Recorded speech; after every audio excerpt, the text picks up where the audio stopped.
Hello, രണ്ടുപേരും രാവിലെ എങ്ങോട്ടാ യാത്രയെന്നല്ലേ? ഇച്ചാൻ ഒരാഴ്ചത്തെ ലീവ് കിട്ടി. എന്നാൽ പിന്നെ എനിക്കും കൂടി ഒരു ലീവ് കിട്ടുമെന്ന് ഞാനും കൂടെ പോയി ഒന്ന് അന്വേഷിച്ചപ്പം എനിക്കും കുറച്ച് പി എച്ചും ഓഫും എല്ലാം കൂടെ ഒരുമിച്ചാക്കിയപ്പം എനിക്കും ഒരാഴ്ചത്തെ ലീവ് കിട്ടി. എന്നാൽ പിന്നെ ഒരു കുഞ്ഞൊരു യാത്ര പോകാമെന്ന് വിചാരിച്ചു. ഇവിടുന്ന് അങ്ങനെ ലോക്കൽ യാത്രകൾ പോയിട്ടേ ഇല്ല കേട്ടോ. ഞങ്ങൾ വളരെ കുറവാണ് ഇവിടുന്ന് ലോക്കൽ യാത്ര. എപ്പോൾ ലീവ് കിട്ടിയാലും അപ്പോൾ ഓടിച്ചായിട്ട് നാട്ടിൽ പോക്കാണ് പരിപാടി. അപ്പോൾ ഇപ്രാവശ്യത്തെ ആകപ്പാടെ ഒരാഴ്ച ലീവ് ഉള്ളത് കൊണ്ട് തന്നെ എന്നാൽ പിന്നെ ഇവിടെ ഒരു പ്രാവശ്യം കറങ്ങാമെന്ന് വിചാരിച്ചു. അങ്ങനെ ഞങ്ങളൊരു ക്രൂസ് ട്രിപ്പ് ബുക്ക് ചെയ്തായിരുന്നു. അപ്പോൾ ക്രൂസ് ട്രിപ്പ് പോകുന്ന വഴിക്കാണ് നമ്മുടെ ദുബായ് ഫ്രെയിം ഉള്ളത്. അപ്പോൾ അങ്ങനെ ഞങ്ങളൊന്ന് ദുബായ് ഫ്രെയിമിൽ കയറി. ഞങ്ങളിപ്പോൾ 13 വർഷം ഇവിടെ ഉണ്ടായിട്ട് ആദ്യമായിട്ടോ ദുബായ് ഫ്രെയിമിൽ വന്നത്. അത്യാവശ്യം കാണാൻ മാത്രമൊക്കെ ഉള്ളതുകൊണ്ട് ലോകത്തിലെ ഏറ്റവും വലിയ ഫ്രെയിമുകളിൽ ഒരു ഫ്രെയിമാണ് ഗിന്നസ് വേൾഡ് റെക്കോർഡിക്കൽ ഒരു ബിൽഡിങ്ങാണിത്. അപ്പോൾ ഞങ്ങൾ ജസ്റ്റ് അതിൻ്റെ മേലെ കയറി. മേലെ ഒരു ഒബ്സർവേറ്ററി ഡെസ്ക് ആയിരുന്നു.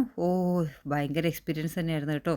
അതിൻ്റെ നമ്മൾ കയറി ചെല്ലുമ്പോൾ തന്നെ ഒരറ്റം മുതൽ അങ്ങേ അറ്റം വരെ ജസ്റ്റ് ഗ്ലാസ്സിലാണ് നമുക്ക് താഴോട്ട് കാണാൻ വേണ്ടി പറ്റും. ഈ ഗ്ലാസിൻ്റെ മേലെ കൂടെ കയറി നടക്കുക എന്ന് പറയുമ്പോൾ ഒരു ഇച്ചിരി പേടിപ്പെടുത്തുന്ന കാര്യം തന്നെ കേട്ടോ.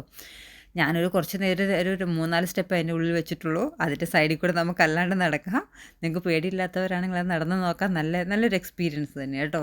ഒരു സൈഡിൽ നിന്ന് നോക്കിയാൽ നമുക്ക് ന്യൂ ദുബായിയുടെ വ്യൂവും അതിൻ്റെ അപ്പുറത്തെ സൈഡിലാണെങ്കിൽ പഴയ ദുബായിയുടെ വ്യൂവും എല്ലാം നമുക്ക് കാണാൻ വേണ്ടി പറ്റും. ഫുൾ ദുബായ് നമുക്കൊന്ന് ഒബ്സർവ് ചെയ്യണമെങ്കിൽ ഇതിൻ്റെ മേലെ നിന്ന് കയറി കാണാം.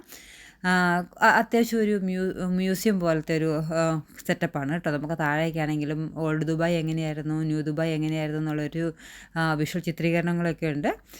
അങ്ങനെ ഞങ്ങൾ ദുബായ് ഫ്രെയിമൊക്കെ ഒന്ന് പോയി കണ്ടു. കുറച്ച് 2-3 വീഡിയോ ഒക്കെ എടുത്തു. അപ്പോൾ ഇതിൻ്റെ ഫുൾ വീഡിയോ നമ്മുടെ ചാനൽ അപ്ലോഡ് ചെയ്തിട്ടുണ്ട്. അപ്പോൾ നിങ്ങൾ ദുബായ് ഫ്രെയിം കാണാത്തവരാണെങ്കിൽ ജസ്റ്റ് ഒന്ന് പോയി കണ്ടു.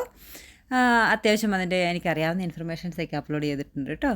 അപ്പോൾ മറ്റൊരു വീഡിയോ ആയിട്ട് വരാം. പിന്നെ ഞങ്ങളുടെ ക്രൂസ് ട്രിപ്പിൻ്റെ വീഡിയോയും ഞാൻ അപ്ലോഡ് ചെയ്യുന്നുണ്ട്. ഇത് ബാക്കി തന്നെ കാണാം കേട്ടോ. അപ്പോൾ മറ്റൊരു വീഡിയോ ആയിട്ട് കാണുന്നവരെ വരെ ബൈ ബൈ.